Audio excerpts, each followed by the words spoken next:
The system flags the decision as high confidence. You hesitate, not because you disagree completely, but because something about it doesn't feel right.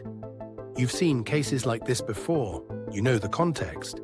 You sense the edge case. Still, the recommendation is clear, documented, defensible. If you follow it and something goes wrong, no one blames you.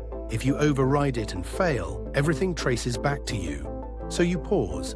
Then you approve the recommendation, not because it's correct, but because it's safer. If you've ever approved something at work you weren't fully comfortable with, just to avoid being the one blamed, you already understand how this works. This is the quiet shift most people don't notice. Human judgment isn't being removed because it failed. It's being removed because it introduces risk.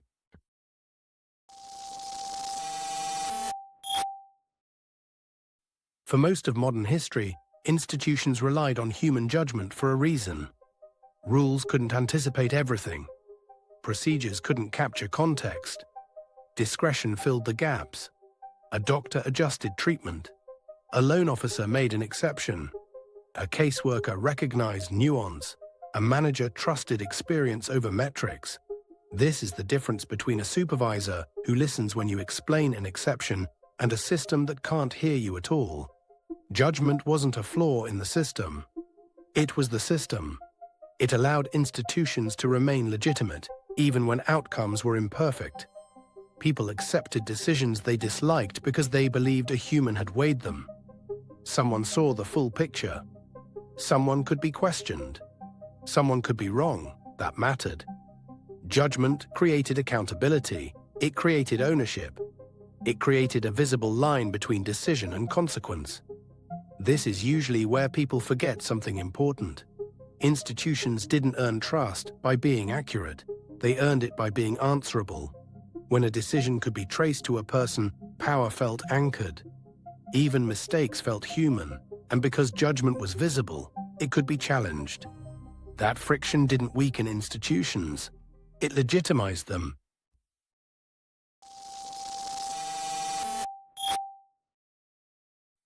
AI didn't enter institutions as authority. It entered as risk management, decision support, scoring systems, forecasting models, compliance automation. Each promised the same thing: consistency, auditability, liability reduction. At first, nothing felt threatening.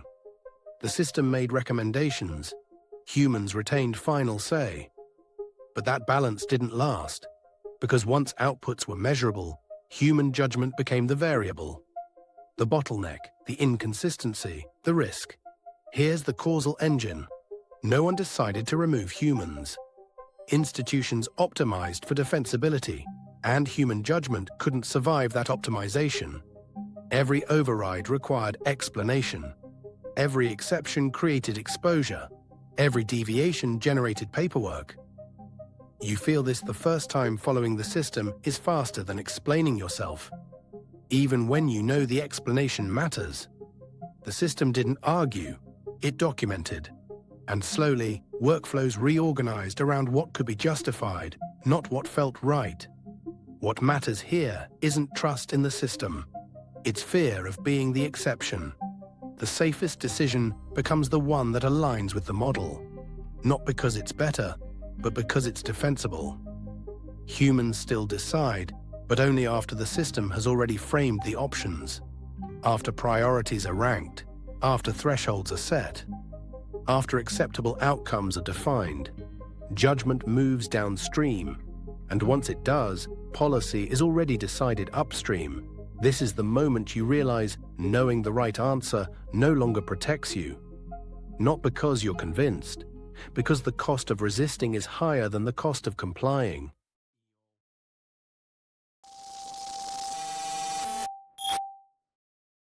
This is the part that rarely gets named. Humans weren't removed. They were disqualified, not formally, procedurally. Once systems define what is safe, judgment looks reckless. Once models define what is normal, discretion looks biased. Once automation defines what is efficient, deliberation looks wasteful. No announcement is made. No one tells you you're no longer trusted. You just stop being asked. No policy is rewritten. Still, behavior changes. Overrides decline, exceptions disappear, decisions stabilize. Internal reviews across institutions show the same pattern. Once automated systems are embedded, reversing them becomes riskier than tolerating their flaws. Not because they're trusted, but because removing them causes visible disruption. This is the adaptation trap. It feels like improvement. It feels like professionalism. It feels like safety, until you realize what it costs. This is the moment where adaptation becomes danger, because responsibility quietly dissolves. No one decides to exclude humans. They just stop being invited to decide. Judgment doesn't vanish. It becomes unusable. At that point, the human role becomes ceremonial. You check the output. You approve the recommendation. You remain in the loop. Still, the loop is no longer a place where decisions are made. It's a place where decisions are validated. This is the most dangerous kind of removal, the kind that keeps the human present enough to take blame, but not empowered enough to change outcomes. A person is still there, but they aren't steering, they're signing.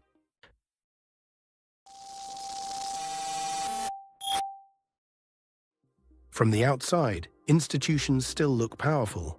Budgets pass, agencies operate, services continue. But there's a difference between authority and responsibility. Modern institutions increasingly govern through systems that coordinate reality faster than people ever could. Quietly, continuously, automatically. I didn't realize how much authority depended on judgment until so many decisions became just how the system works. That's the shift. Power still exists, but it's harder to locate. When outcomes are challenged, no one can fully answer for them. When harm occurs, accountability fragments. When decisions are questioned, the response is procedural, not moral. Responsibility thins, not because people stop caring, but because caring no longer changes outcomes. Institutions adapt too. They stop addressing the public. They address segments, risk categories, predicted behaviors. Policy responds to metrics, not understanding. Governance optimizes for continuity, not consent. This is how authority survives without trust, by performing stability well enough that questioning it feels irresponsible. The system doesn't need belief, it only needs dependence. And once dependence sets in, turning it off stops being a political option. Because disruption feels worse than drift, so judgment remains present, but powerless, and power continues. Without a human face to answer for it, when judgment disappears, accountability doesn't move upward. It evaporates. If this shifted how you think about where authority really lives, tap like. It helps surface conversations that usually stay buried beneath technical language. Subscribe to become part of The Unlocked, where we examine how power, systems, and intelligence quietly reshape the world around us. And if someone you know still believes institutions fail because humans are flawed, share this with them. Sometimes the danger isn't bad judgment, it's the decision to remove it entirely. Because the future isn't coming, it's already here.